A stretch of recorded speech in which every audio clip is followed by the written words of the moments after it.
Welcome to the Running Foundations course, part 2, and talk about shoes. Now this is an easy sell because you've been told for 50 years, 60 years, however long you've been alive, that you need shoes. Now, if you're old enough, you remember a time where shoes were kind of optional. You didn't always have to wear them all the time. But over the last 50 years, Nike, Adidas, Reebok, these companies kind of taken over the shoe game with this very thick padded sole. And you've seen the evolution of something that was a foot-shaped thing that was there for protection evolve into this massive overwhelming thing that surrounds your foot like a pillow and does everything for your foot. Now the problem is you've been told that the shoe will run for you, the shoe will fix your form, the shoe will fix your pain, but it isn't that way. Both sides of the equation tell you this. If you get the very minimalist shoes, they say they'll fix your feet. The super maximalist shoes like the Hokas, they'll fix your feet. Neither shoe will fix your feet. The foot is the only thing that matters. Your foot is the only thing that can fix your feet, and that's the movement capacity of the digits and the tissue there. So that being said, once you have healthy feet, which we talked about in part 1, the question is, what shoes should you buy? Now, there are entire shoes that are built around the idea of running shoes. I have a running shoe store. Now, if I go there, I can get my foot measured. I can get them to tell me exactly what I should have, how I should fit the shoe. Problem is, that's all looking at your foot as a static picture and said, hey, you look like this. This is how this shoe should fit your foot. And without looking at the fact that your feet are dynamic structures. They're dynamic tissues that will form to what you do. If you do not train them, they will be weak and flat and collapse in. If you cannot run well, you will overstride and overpronate. If you do not have the form to move well, you will heel strike. These things will necessitate a thicker heel, a arch support, and a thicker foam padding. That's not optional and it's not optimal. So the problem is if you back yourself into a corner where you don't have the ability to have strong feet that can navigate, you will have to have heavy, thick shoes, which increase your likelihood of ankle sprain, which increase your likelihood of getting plantar fasciitis, and increase your likelihood of overstriding and having hamstring tendonitis. Those things create problems. Now, if you have healthy feet, there are 4 things you want to look for in a good shoe. So those 4 things are the flat. Most important, the heel and toe need to be on the same level. That's how your feet are positioned on the ground. That's how you are normally. That is what creates an optimal ankle alignment with everything else you do. Then you want a shoe that is wide in the toe box. It means the toes are wide apart. You can wiggle and spread your toes. Third, you want a shoe that's flexible, meaning you can bend. If you take away the bendable part of a shoe, it is a competition advantage. So that's where you'll see some carbon fiber insole plate shoes that make it harder to bend. It makes it springier so you bounce off the ground. But what you end up doing is losing the fact that you are taking away these thousands of micro adjustments, and so your feet get stiff because you're not bending the sole anymore. And finally, you want a shoe that's thin in the sole. That's the least important part and the one that gets the most play if you're looking at differences in surface and the length of running. So there's a few shoes I really recommend. We'll talk about a progression, but I do want to also acknowledge that there are 3 different types of shoes. There are aesthetic shoes, shoes that just look good. You need to look good when you go out on a date or you're wearing something like to look fancy. There are training shoes, which is your everyday shoe. And this is where I also consider how you're moving around in most of your training runs. You want those to maximize your shoe, maximize your foot's ability. And third, there are competition shoes. Shoes that you go out for a specific performance benefit. I want to go out and I want to perform. So those are where I'm going to have a carbon fiber insole on the bottom. That's going to allow me to spring. I may have a little bit more of a bouncy pad underneath.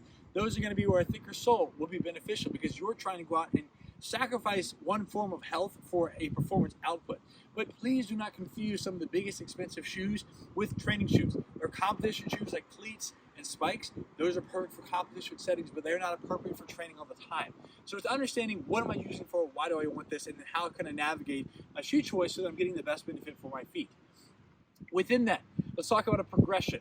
So for most people that have never thought about running before, you're going to go to a running shoe store and they will size your foot up and they will put you in the most generic, expensive options. Most running shoe stores don't even have a 0 drop option. The lowest they have is an 8mm drop.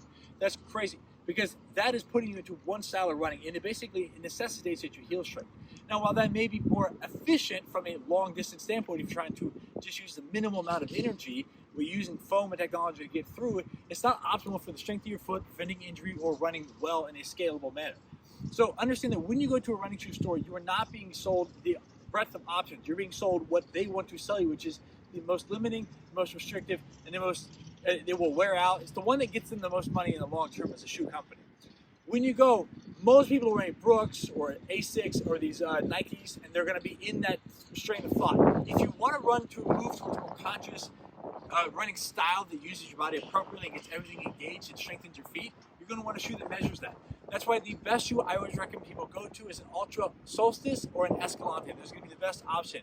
because they're wide in the toe box, they're flat from heel to toe, they're flexible, but they still have about a 22 to 24 millimeter stack height, meaning there's padding underneath. That's the least important part. You just want something that's not tall enough that you're going to sprain your ankles if you're going over stuff. The Lone Peak works well for trail running as well, but you want something that's going to let your feet move, not going to smash your toes together, and still going to give you some padding. Now, for most people, you can stay there. You can stay there and be totally fine for road running, for trail running, for sprinting, for training. That's totally fine. It's not too thick of a stack height that'll mess you up. But if you want to maximize your foot, then you go to what I call the minimalist shoes. These are going to be your Zero, your Field Grounds, your Vivo Barefoot, anything that's going to look like a conventional shoe. It's going to be flat, flexible, and wide in the toe box, but is also thin in the on the sole. And that's going to be anywhere from a 3 to an 8 millimeter sole width. Obviously, it's going to feel the ground. And yes, before you ask, it's not comfortable. If you're running on gravel in these things, it is not comfortable. But that's beside the point, because the point is you want as much traction. The better you can feel the ground, the more you can turn your brain on, the better you can balance. If you want to go past that, that's where I call these barefoot or barefoot maximalist shoes. So minimalist, maximalist in a sense. So they are letting your foot maximize as much function as possible. Now these are going to be things like Tevas, Shamas, Lunas, the Huarache sandals that wrap around the heel. It's very important you don't get a shoe with an open in the heel, because if you can't, every time you step, you spread the toes. And if I have to clench down to hold the shoe or keep it from sliding off my foot, I end up stiffening the tissue on the bottom of the foot. Now, if you're getting those, that's where you want to focus on having something that wraps around the base of your foot. And then in that category as well is my personal favorite, the Vibram 5 Fingers. I wear the KSO EVO, but there's plenty of options that are good. There's thicker ones for trail running, and there's different settings. Those allow your toes to move. They're basically functional toe spreaders. You can move and engage. Those sandals and the 5 Fingers are the barefoot maximalist shoes, meaning you're not barefoot, but they're giving you almost all the benefits. And of course, there is barefoot. Now, when you're looking at barefoot, and we'll talk about this in the Strength Foundation, barefoot training should be seen as a form of strength training, not necessarily a form of added performance. Like, it is added, but it's a baseline strength for your feet. We'll come back to that. The most important part you can take away from this entire video is don't make the mistake that everyone does, which is to transition without strengthening your feet. Do not transition your shoe overnight. Take your time to go through the list I progressed, the Ultras, then the Zeros, then the Vibrams, then the Sandals, then Barefoot. That's the progression you want to go. And you don't even have to go down that if you don't want to. But if you do make transitions, understand that you are now going to put more work on your feet. It will take longer for your feet to adjust to that. And you will not be able to go and say, 8 miles one day, I'm going to do 8 miles in these shoes. It is a whole different environment for your feet. So give your feet time. Make sure you're doing the transition along with that, and be patient. Changing your shoes to go for walks. Do your everyday life before you change it and go running in those shoes. If you're patient with this process and you're getting shoes that let your feet move, and you pair this with strength training, your feet will get stronger, your running will improve, and everything will get better. But remember, the shoe should be made for your foot, not the foot made to squeeze into a shoe. Don't forget that. Now we'll talk about pain or orthotics in part 3.